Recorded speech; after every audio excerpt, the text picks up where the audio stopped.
भोपाल में पिछले 30 साल में 3000 हिंदुओं ने पलायन किया है। 30 साल में 3000 हिंदू का मतलब यह हुआ हर साल लगभग 100 हिंदू परिवारों ने पलायन किया। इसका मतलब हर हफ्ते लगभग 2 हिंदू परिवारों ने पलायन किया। जब भारत का विभाजन हुआ था तो सिंध से जो लोग भाग के आए थे अपना मकान दुकान खेत खलिहान छोड़ के, उसमें उन्हें भोपाल में बसाया गया था। और जहां पे वो सिंधी सारे रहते थे उसको सिंधी कॉलोनी कहते थे। उस सिंधी कॉलोनी से दोबारा सिंधी फिर पलायन कर गए। 75 वर्ष पहले सिंध से पलायन करके भोपाल आए और अब भोपाल से पलायन करके, पुराने वाले भोपाल से पलायन करके, सिंधी कॉलोनी से पलायन करके नए स्थान पे चले गए। और ये पलायन केवल भोपाल में नहीं हो रहा है, ये पलायन उत्तर प्रदेश में भी हो रहा है, बिहार में भी हो रहा है, बंगाल का तो कुछ कहना ही नहीं है, केरल का तो कुछ कहना ही नहीं है, झारखंड के बारे में कुछ कहना ही नहीं है, उड़ीसा में भी हो रहा है। ऐसा कौन सा जिला है जहां पे ये बहुत तेजी के साथ डेमोग्राफी नहीं बदल रही है? मैं पिछली कई बार कह चुका हूं, 1000 बेटियां पर डे लफ्ज़ का शिकार हो रही हैं, 10,000 हिंदुओं का प्रतिदिन धर्मांतरण हो रहा है, 6 करोड़ घुसपैठिए आ चुके हैं, ड्रग जिहाद बहुत तेजी के साथ चल रहा है, जनसंख्या जिहाद बहुत तेजी के साथ चल रहा है। 9 राज्यों में हम पहले ही खत्म हो चुके हैं, 800 जिलों में से 200 जिलों में पहले ही खत्म हो चुके हैं, 6000 तहसीलों में से 1500 तहसीलों में पहले ही खत्म हो चुके। ये मैं अफगानिस्तान, पाकिस्तान, बांग्लादेश की बात नहीं कर रहा, मैं कश्मीर की बात नहीं कर रहा, मैं भारत की बात कर रहा हूं। और ये भारत में भी भोपाल की बात कर रहा हूं। और जहां भोपाल में पिछले 30 साल के अंदर 3000 परिवार पलायन कर गए, जहां रेशियो पहले 80-20 का था, अब वहां रेशियो 20-80 का हो गया है। और बाकायदा ये पूरा सर्वे हुआ है। सवाल ये है कि समस्या क्या है? क्यों पलायन कर रहे हैं हिंदू?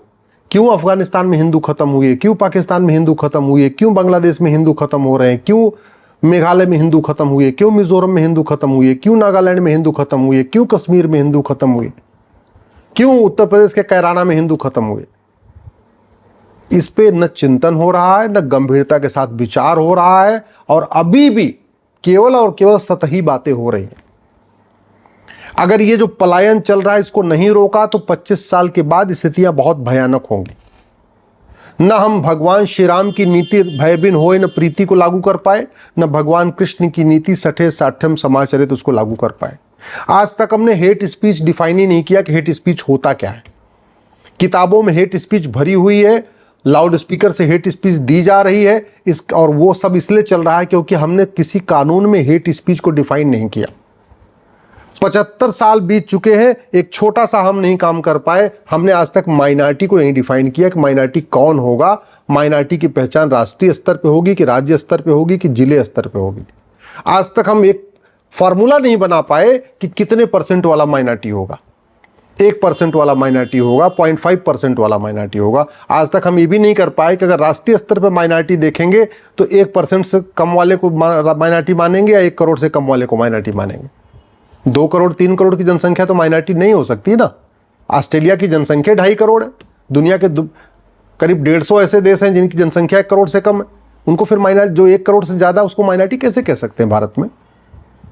फिर माइनॉरिटी में विदेशी पंथ वाला माइनॉरिटी होगा कि भारत के अंदर जो पंथ बने वो माइनॉरिटी होगा? इस पे हमने कभी चर्चा ही नहीं किया। घर वापसी के लिए कोई गंभीर प्रयास नहीं हुआ। भारत के संविधान में आज भी 75 साल के बाद जो अंग्रेजों ने डिवाइड एंड रूल की पॉलिसी लगाई थी वो आज भी चल रहा है। मजहब के आधार पे वक्फ बोर्ड चल रहा है, मजहब के आधार पे वक्फ ट्रिब्यूनल चल रहा है, मजहब के आधार पे नियम चल रहा है, मजहब के आधार पे कानून चल रहा है। और हम कहते हैं भारत में संविधान है। भारत तो सेकुलर देश है, यहां तो सब एक समान है। अरे जब सब एक समान है तो सबके लिए एक समान कानून क्यों नहीं है? फिर सबकी एक समान शिक्षा क्यों नहीं है?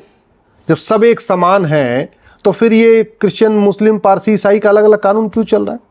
सब एक समान है तो फिर ये माइनॉरिटी अफेयर मिनिस्ट्री क्यों चल रही है जो मजहब के आधार पे बनी हुई है? फिर माइनॉरिटी कमीशन क्यों चल रहा है? जब सब एक समान है तो फिर मजहब के आधार पे लोन क्यों दिया जा रहा है? मजहब के आधार पे वजीफा क्यों दिया जा रहा है? मजहब के आधार पे बोर्ड क्यों बने हैं? मजहब के आधार पे ट्रिब्यूनल क्यों बने? शायद हम अभी भी केवल और केवल सतही बातें कर रहे हैं। हम न भूतकाल से सीख रहे हैं, न पास्ट में क्यों हुआ उसे सीख नहीं रहे। जिस पाक नापाक की सोच ने गंधार, जहां 100% हिंदू थे, उसको अफगानिस्तान बना दिया और आज की डेट में हिंदू 0 हो गए। जिस पाक नापाक की सोच ने 1947 में देश का विभाजन करवा दिया और कैके को पाकिस्तान बना दिया, जो राजा भरत का ननिहाल था, जहां हिंदू हुआ करते थे सारे, जिस पाक नापाक की सोच ने ईस्ट बंगाल को बांग्लादेश बनवा दिया, जिस पाक नापाक की सोच ने हमारे एक वेस्ट पंजाब को पाकिस्तान बनवा दिया, जिस पाक नापाक की सोच ने कश्मीर में हिंदुओं को खत्म करवा दिया, वो पाक नापाक की सोच खत्म हुई क्या? वो हराम हलाल की सोच खत्म हुई क्या? जयचंद पहले एक था, अब तो हर जिले में जयचंद है। जब जयचंदों की संख्या बढ़ रही, इसका मतलब खतरा तो बढ़ रहा है। पहले तो एक बाबर था, अब तो हर जिले में बाबर पैदा हो रहा है, और बाबर की संख्या बढ़ने का मतलब खतरा तो बढ़ रहा है। पहले तो एक औरंगजेब था, अभी तो बहुत सारे औरंगजेब पैदा होते चले जा रहे हैं। इसका मतलब खतरा घट नहीं रहा, खतरा बढ़ रहा है। 500 साल के शासन में मुगलों ने 1000 मदरसा खोला था। आज की डेट में संविधान लागू होने के बाद 3 लाख मदरसे खुल गए, और जिस आर्टिकल 30 के नाम पे मदरसा चल रहा है, वो आर्टिकल 30 मदरसा खोलने की इजाजत ही नहीं देता।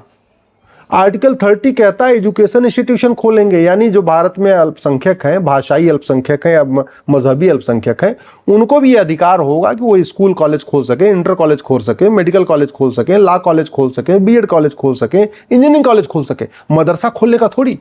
आर्टिकल 27 तो कहता है कि रिलीजियस मजहबी टीचिंग पे 1 रुपए नहीं खर्च होगा। आर्टिकल 28 कहता है किसी भी एजुकेशन इंस्टीट्यूशन में कोई मजहबी टीचिंग नहीं दी जाएगी।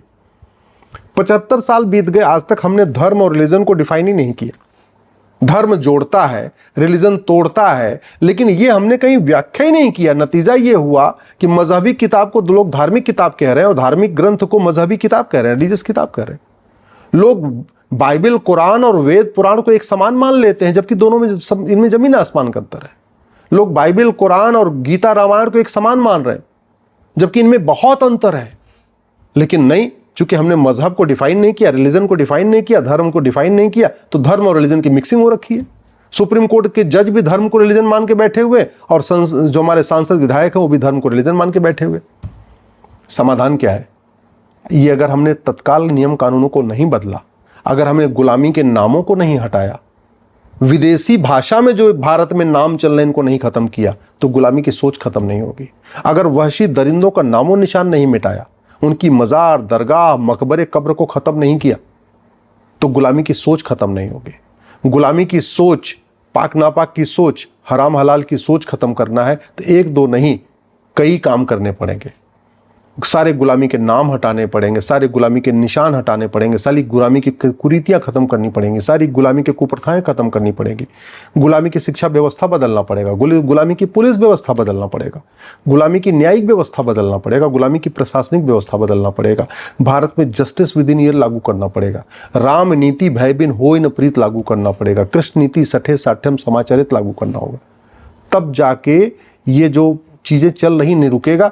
नहीं तो कभी झारखंड में पत्थरबाजी होगी, कभी बंगाल में पत्थरबाजी होगी, अभी मालदा में पत्थरबाजी हो रही है। 3-4 दिन पहले जो है हजारीबाग में पत्थरबाजी हो रही थी। कभी शिव यात्रा, जब शिवरात्रि पे शिव यात्रा निकलती है तो पत्थरबाजी होती है। नवरात्रि में दुर्गा यात्रा निकलती है तो पत्थरबाजी होती है। जब गणेश की पूजा होती है, गणेश चतुर्थी वगैरह पे गणेश जी की शोभा यात्रा निकलती है, फिर पत्थरबाजी होती है। जन्माष्टमी के दिन शोभा यात्रा निकलती है, पत्थरबाजी होती है। रामनवमी की शोभा यात्रा पे पत्थरबाजी हो रही है, और ये अभी हो रहा है।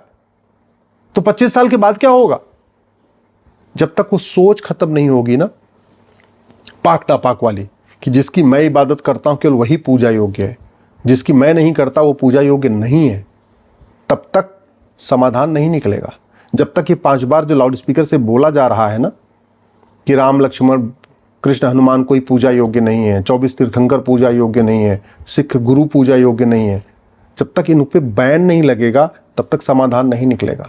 जब तक भारत में फिर से वैदिक शिक्षा नहीं लागू होगी और सबके लिए मैंडेटरी लागू नहीं होगी कि सब लोग पढ़ेंगे, समान शिक्षा होगी, कोई विदेशी भाषा नहीं होगी, ना अरबी होगी, ना उर्दू होगी, ना फारसी होगी, सबको भारतीय भाषाओं में पढ़ना पड़ेगा, सबको भारतीय ग्रंथ पढ़ना पड़ेगा, सबको भारतीय किताब को पढ़ना पड़ेगा। और सबसे इंपॉर्टेंट, जब तक घर वापसी के लिए सरकार विशेष अभियान नहीं शुरू करेगी, लफ्ज़ जिहाद रोकने के लिए कानून बनाना पड़ेगा, ड्रग्स जिहाद रोकने के लिए कानून बनाना पड़ेगा, घुसपैठ जिहाद रोकने के लिए कानून बनाना पड़ेगा, अश्लीलता रोकने के लिए कानून बनाना पड़ेगा, धर्मांतरण रोकने के लिए कानून बनाना पड़ेगा, लेकिन कानून बना के घर वापसी को प्रमोट करना पड़ेगा। बीमारी जैसे आती है वैसे ही जाती है, जिधर से बीमारी आती उधर से बीमारी जाती है। भारत में धर्मांतरण तलवार के दम पे कराया था, शासकों ने कराया था, तो घर वापसी भी सरकार को भी कराना पड़ेगा, शासकों को ही कराना पड़ेगा। भारत में जो धर्मांतरण हुआ था जजिया न देने के कारण हुआ था, पैसा नहीं दे पा रहे थे, तो घर वापसी कराने के लिए भी कुछ स्कीम लाना पड़ेगा कि भाई जो आदमी घर वापसी करेगा उसको मकान मिलेगा, उसको नौकरी मिलेगी, उसको रिजर्वेशन मिलेगा, ऐसी स्कीम लाना पड़ेगा। और घर वापसी इसलिए ज़रूरी है क्योंकि घर वापसी से संविधान मजबूत होगा, लोकतंत्र मजबूत होगा, देश की एकता अखंडता मजबूत होगी, बहुत सारी कुरीतियाँ अपने आप खत्म हो जाएंगी घर वापसी के बाद, बहुत सारी कुप्रथाएं खत्म हो जाएंगी, घर वापसी से पत्थरबाजी बंद होगी, घर वापसी से भाईचारा बढ़ेगा। तो इसलिए घर वापसी कराना ये केवल समाज का कार्य नहीं, इस सरकार का कार्य है। सरकार को भी इसके लिए विशेष अभियान शुरू करना पड़ेगा, विशेष स्कीम्स लॉन्च करना पड़ेगा, मकान देना पड़ेगा, नौकरी देनी पड़ेगी, कुछ पैसा देना पड़ेगा, लेकिन घर वापसी के लिए एक विशेष अभियान लॉन्च करना ही पड़ेगा।